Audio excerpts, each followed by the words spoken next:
In today's video, I am going to teach you how to import email into Aweber list. To get started, log into your Aweber account and make sure you are working in the correct list. Imports are always added to the list you currently have selected, so it is worth taking a moment to confirm that before you proceed. Next, go to the Subscribers section. From there, choose Add Subscribers. This is the area where Aweber lets you add people one at a time or bring in a larger group all at once. On the Add Subscribers page, click the option called Import Multiple. This opens the Import tool, where you can either upload a file or paste in addresses directly. Now upload your data. If you have a spreadsheet, choose your CSV or Excel file and upload it. Make sure your file is clean and organized with one subscriber per row.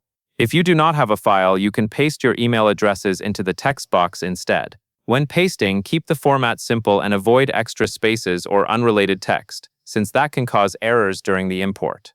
After your data is uploaded, you will map fields. This is where you tell Aweber which column is the email address and which column is the name.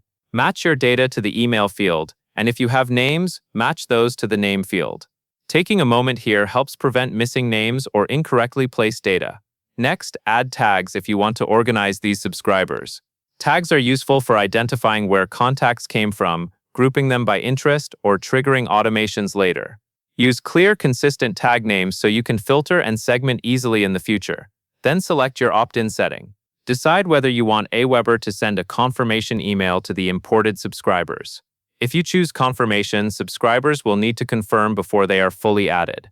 If you choose not to send confirmation, make sure your list meets permission standards for emailing. You will also need to verify the source by briefly explaining how you collected these email addresses. Keep it accurate and specific, such as stating they opted in through a form, made a purchase, or signed up at an event. Finally, review everything and click Finish Import. Aweber will process the import, and your subscribers will be added to your list based on the settings you selected. And that is all there is to it.